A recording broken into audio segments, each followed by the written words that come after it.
Thanks for taking the time to talk to me. Okay, thank you. We've got an album out. You've got an album out. Take a Chance, a musical tribute, a metal tribute to ABBA.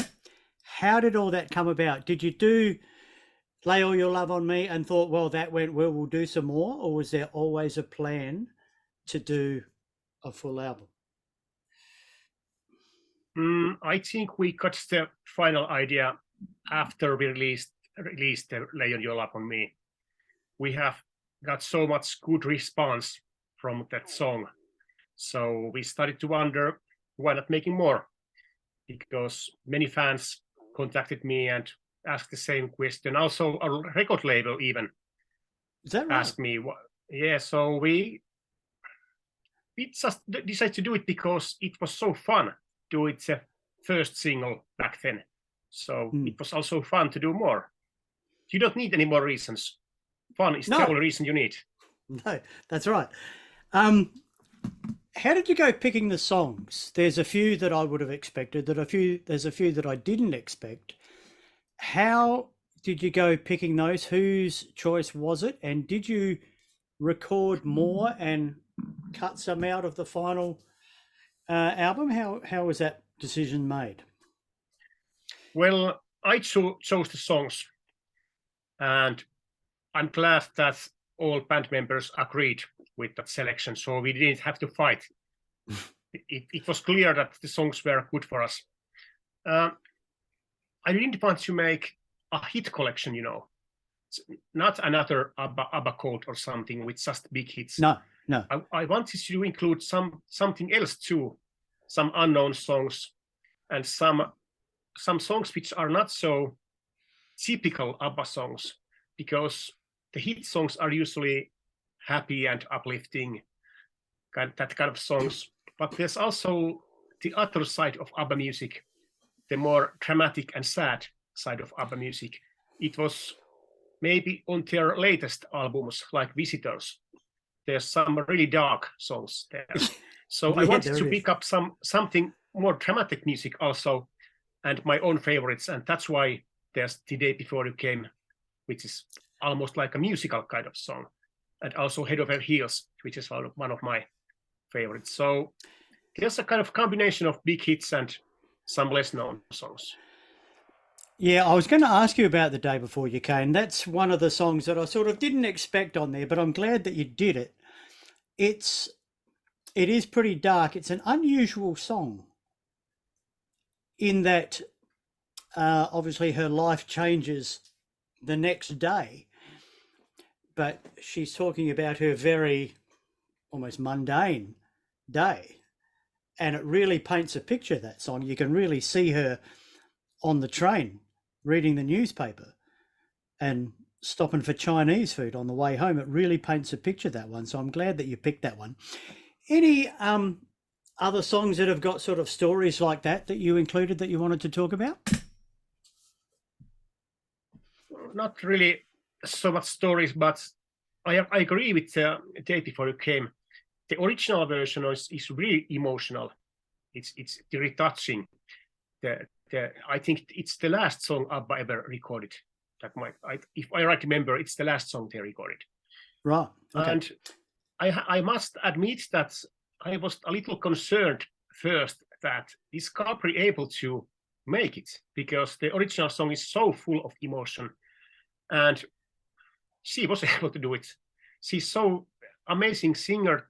When she's in that vocal booth, she's like in somewhere else. She is really living the moment. She's really living the song. So I'm really happy that she was able to make it in such a great way.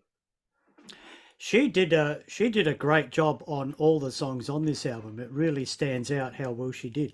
And those harmonies, that's all her, I'm assuming? Yeah, and the trick is, of course, the overlaying different vocal parts, but also she's able to change her voice. So when we were doing those overdubs, she also changed her voice for some takes. So the result sounds a little bigger. It's almost there is two different people singing, but it's all her. Yeah. just her. I saw some photos on the internet, as you do, of you meeting Benny. How was that? That must have been a pretty amazing experience. That was amazing experience because I wasn't expecting that to happen, of course. I just met him by accident. Oh, right. So I was really surprised when I saw him, and I got a little confused. At first, I didn't know what to say because I couldn't just understand that he's really there next to me. I just couldn't believe it.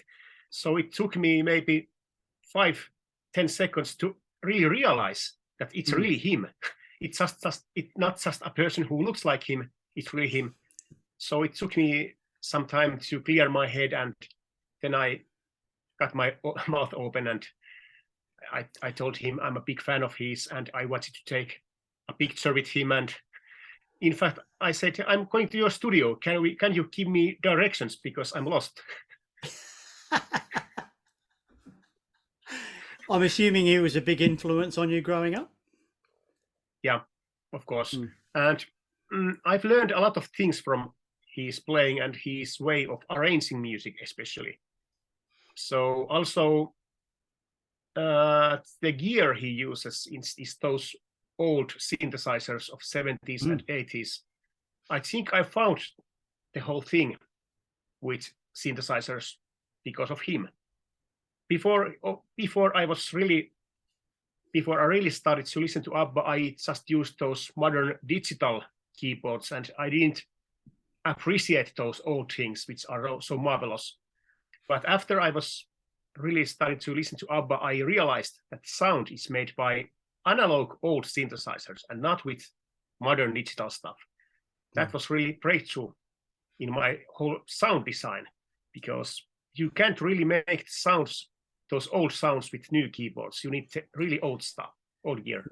No, they have a special warmth to them that digital stuff sounds a bit cold sometimes.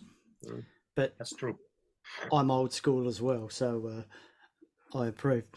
So all your work on the album was all on more older school equipment? Not all. Not all? No. We used modern equipment on guitars and basses and drums, but vocals but and keyboards are done in vintage way. Also, vocals are recorded with some vintage mic and some vintage gear. Vintage is a good word. It doesn't sound so bad. Right. You mentioned a great response to the first single and then doing the album. How's the response been for the album? Because it's been out, a week now. How's the response been to that? It's been exactly how I imagine it to be. So it's really love and hate kind of thing. So you are really liking it or you're hating it. There seems to be nothing between. And I knew it's going to happen. And I don't care, because I just wanted to do the whole production, and I don't care what everybody else thinks. But really love and hate kind of thing. Yeah, you can sort of see that coming. What happens now? Are you touring? Are you going to be touring this album? Can you tour? What's going on? Well, we've been planning to make some tours, but due to the pandemic, it was all impossible for a couple of years. We already have a couple of tours which we needed to postpone several times, and eventually those got cancelled. Now it's possible to tour again in Europe, but it's getting quite expensive because of the inflation and rising prices with gasoline, buses, etc. So also the venues are really full. Every band wants to tour at the same time, so exactly all of the venues are really booked. Also, we lost a lot of good venues during the pandemic. I've heard really sad stories. Maybe even 50% of the great venues have gone out of business. So maybe we are getting more venues back in the future, but hopefully we are able to tour next year. It's not certain yet, but we're trying. Yeah, we've had a bit of a log jam with bands trying to get into venues here too, because the last couple of years we've had a lot of overseas bands wanting to tour, and of course those have been postponed, and then it's all open, so everybody all tries to play at once. And we even had one recently where a band from the USA had to play in the front bar, not in the main band room, if you like, but in the front bar, because everything else was booked. So it was a small, pretty chaotic gig, but lots of fun nonetheless. But yeah, all because of a bit of a logjam, everybody trying to tour at once. So it looks like we're all getting the same sort of stories happening. That's true. Yeah. Yeah. What's the next album going to be? Are we going to return to your typical album? Not planned that far ahead yet? Good question, of course. And I know many people are asking me that have I gone crazy? Have I lost it? Lost it? You know, I haven't lost it. I'm just doing something I like to do, but it all can change in a heartbeat. You know, it's really possible that our next album is going to be more heavy. It can be even symphonic, but I don't know yet. I have started to make some music again. I'm writing. In fact, I'm making something all the time, but I haven't really started the production yet. So I have some demos, and I'm surprised that all of the songs I have done recently are very different with each other. So I'm not sure what I want to do next. So I think I need some time to clear my head after this whole ABBA production, because we are still in the middle of promotion, and I really can't think about anything else. You know, it's really hard to concentrate to start making new music during the album promotion, etc. It's going to be a surprise for me too. I don't know about the future. I'd imagine this latest album would have created a bit of a buzz, because when you talk to people about it, they go, "What? I got to hear that." It's different, and good on you for doing it. Yeah, it's different, and like I said, it's really annoying some people. Not everyone is liking it. I'm surprised that why some people doesn't let people just do their thing. Some people are saying you are just copying ABBA. Why are you trying to make it on the Christmas market or something? We didn't have any that kind of goals. I just wanted to make our version of ABBA music, and that's all. I didn't have any goals. I didn't want to be on the Christmas market or something. In fact, it's just a pure luck that we are on Christmas market. So we didn't have any time frame for releasing the album. We just made the album because we wanted to do it, and we have fun. That's all. Excellent. With the pandemic causing big problems in the world, how much did it affect the band with you not being able to get out and play? Did it affect how you were able to get together and record these things, or were you too far apart? Well, at first, when everything started, we couldn't do anything really, because everyone was kind of in closed down. How do you say? Or is it closed down? Everything was closed down. You have to be at home. You couldn't go anywhere. You kind of locked in. Locked down is the word. Yeah. But after the pandemic started, when it really started to going easier at some point, we could start making the music. So I don't think it's really affected us so much, because we don't hang out with each other so much, and we don't do any rehearsals. So when we start making new album, we don't see it's us so much. So we are not hanging out together too much. Right. We live in different towns. And also, I know some bands are rehearsing a lot. We don't do it. We don't need to rehearsals.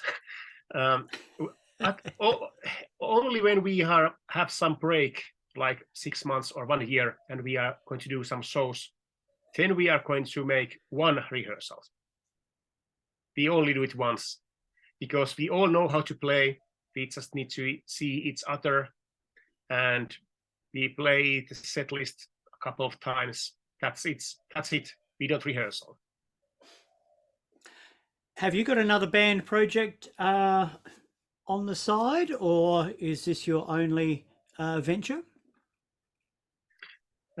Other band members have a lot of side projects. I don't know it's a side project good term because, for example, our drummer Tuomas plays maybe in 6 or 7 black metal bands. And I don't know which one is his main band, which one is side project. For me, I don't have any side project yet, but I've started to think about it quite seriously, whether I should make something with a different band or a different name, because I really cannot stretch the style of Amberian Dawn too far. We are already gone too far, if you ask some other people, because we have started from power metal and symphonic metal. Now we are pop metal. So some people say you have gone too far already. But I would like to try something else, maybe. Yeah, maybe something else. I've even thought about making some kind of disco music in old style, some modern talking kind of thing, because I would like to try it. I don't know, would I achieve anything with it, but I would like to try, something else, because I've been doing metal music of all kinds for so long time. So I would like to make something else too, because I like to try new things musically. Also classical music. I've been listening to classical music much lately and seen some operas, for example. I was just in Vienna and I saw one marvelous opera production. I've even thought about making some experiment with classical music. So let's see what's going to happen. It's all mystery to me. I have a lot of ideas inside my head, but it's a long way from here to actual production, Yeah. Well, you are in Australia. Would be really nice to visit there someday. I haven't ever been there, so it would be nice to visit there and play some shows. Maybe you have some festivals or something. I don't know. Would be really nice to get there someday. What we need is a festival to come here of all Finnish bands. There is more fantastic bands from Finland per head of population than anywhere else on the planet. For the population that you have, the amount of bands that I could rattle off my favourite bands from Finland is just crazy. So what you need to do is you get all your Finland mates, make a tour and bring it down. I think it would be quite easy if you have some local promoter there. So if you have some idea, you need one stronger headliner, of course, and then you could add maybe 3 or 4 medium-sized bands like us.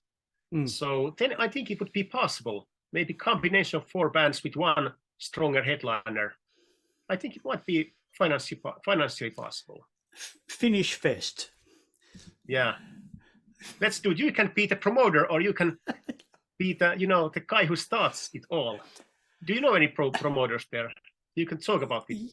Yeah, I do actually. I'll have to send an email or two because I do know a few. So yeah, hold that. You can do it. Yeah, I'm open for it. Yes, of course. All right, no, it'd be great to have you down here, man. Okay. Now that tours are back on, we just got to find you a venue. Okay. It was nice talking to you. Yeah. Hey, thanks so much. Can I get you to do one thing? Okay. Can you give me the horns in the camera, please? Excellent. Thank you. It's important to be heavy metal about it. Yeah. Thanks so much for having a chat. Best of luck with the album. Don't take any shit from anyone. Thank you. It well. was really nice talking to you. And we'll hopefully see you again soon. Okay. Bye-bye. Take care. Thanks you. Bye.